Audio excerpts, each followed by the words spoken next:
Eamonn Holmes slams Labour over state of the country, a deep dive. In recent weeks, veteran broadcaster Eamonn Holmes has stirred considerable discussion with his candid remarks about the current state of the UK and his critical view of the Labour Party. Holmes, known for his outspoken nature, has been a prominent figure in British media, and his perspectives often reflect broader public sentiment. This article explores his criticisms, the context surrounding them, and the implications for the Labour Party and the nation. The background of Eamonn Holmes. Eamonn Holmes has been a fixture in British television for decades, with a career spanning various shows, including This Morning and GB News. His engaging style and ability to tackle contentious issues head-on have made him a respected, if sometimes polarizing, figure in the media landscape. Recently, Holmes has used his platform to voice his frustrations about the political climate in the UK, particularly focusing on the Labour Party's performance and policies. Holmes' critique of the current state. In a series of interviews and broadcasts, Holmes expressed his anger over what he perceives as the declining state of the country. He highlighted issues such as the cost of living crisis, rising inflation, and public dissatisfaction with governmental effectiveness.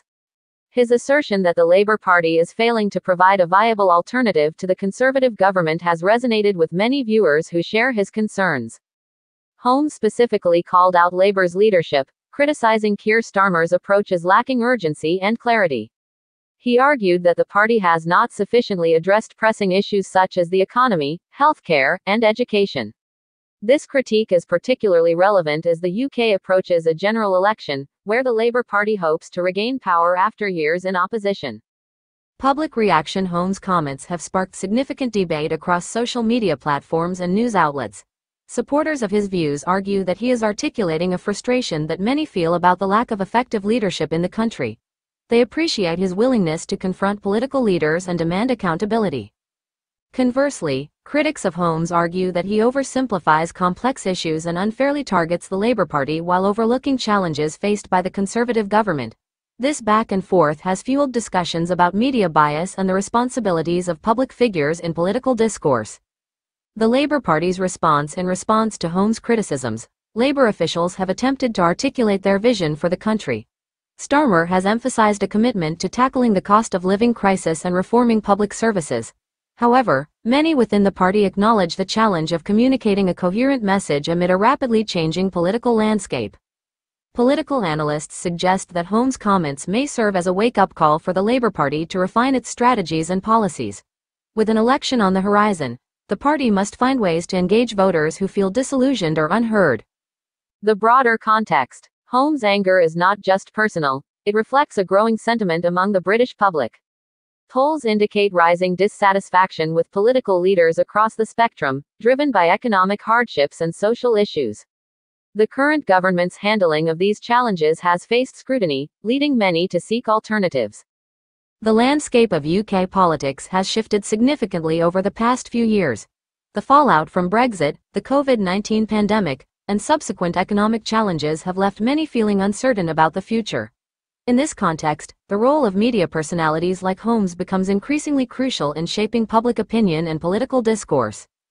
Conclusion. Eamonn Holmes' outspoken criticism of the Labour Party and his concerns about the state of the country resonate with many who feel frustrated by the political status quo. As the UK navigates these turbulent times, the call for effective leadership and clear communication from all political parties becomes ever more urgent. Whether Holmes' remarks will influence the Labour Party's strategies moving forward remains to be seen, but they undoubtedly highlight the pressing need for accountability and a renewed vision for the future. In the end, the intersection of media, politics, and public sentiment continues to evolve, and figures like Eamonn Holmes will play a pivotal role in shaping the national conversation. As the political landscape shifts, the demand for effective leadership and genuine engagement with the electorate will remain paramount, making the upcoming election a crucial moment for all parties involved. Eamonn Holmes angry at the state of the country as he slams Labour. During Monday's GB News show, Eamonn Holmes fiercely criticized the Labour government's approach to winter fuel payments. While discussing with co-host Isabel Webster the potential for Labour to increase capital gains tax, the 64-year-old broadcaster launched into a passionate tirade about the state of the country, reports The Express. He questioned, "Why is the government obsessed with clawing back money from all of us? They won with a massive majority and they have this huge gain in seats.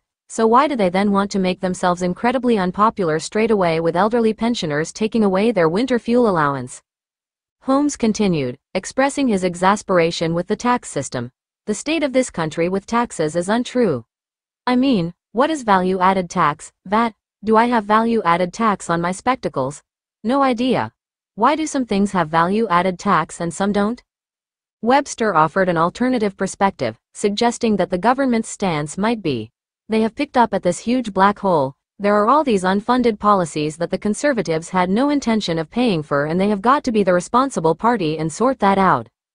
Why are the government obsessed with clawing back money from all of us? Eamonn Holmes expresses discontent with the state of Britain and taxes, saying, it is untrue, whilst hitting out at Labour for their winter fuel raid. Pick. Eamon challenged the mainstream perspective, saying, but we've ticked along quite nicely owing money in the past. Most countries around the world owe money. Why this obsession with doing all the bad things and the hard things first? This comes after Chancellor Rachel Reeves highlighted the gravity of future financial decisions when she mentioned the need to address a £22 billion black hole in public finances, as stated by Labour. The situation has led to apprehensions concerning additional cuts, notably following Labour's move to reduce winter fuel payments for pensioners. There is ongoing speculation about potential tax hikes in the upcoming budget, especially because Labour has pledged not to raise national insurance, income tax, or VAT. Today, Sir Keir Starmer is set to commit to eliminating red tape he believes unnecessarily restricts investment. The government holds that attracting international investment is key to fulfilling its objectives of generating employment, increasing living standards, and enhancing communities and family well-being across the nation.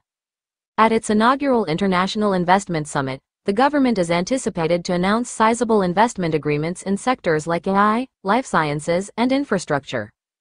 During his landmark speech at the summit, Sir Keir plans to present the UK as a dependable option for investors, promising that he will do everything in my power to galvanize growth, including getting rid of regulation that needlessly holds back investment. His words will include, we have a golden opportunity to use our mandate to end chop and change, policy churn and sticking plasters that make it so hard for investors to assess the value of any proposition. We have the determination, the focus on clear long-term ends, a mission-led mindset that thinks in years, not the days or hours of the news grid, needed to unlock that potential. Do not doubt that.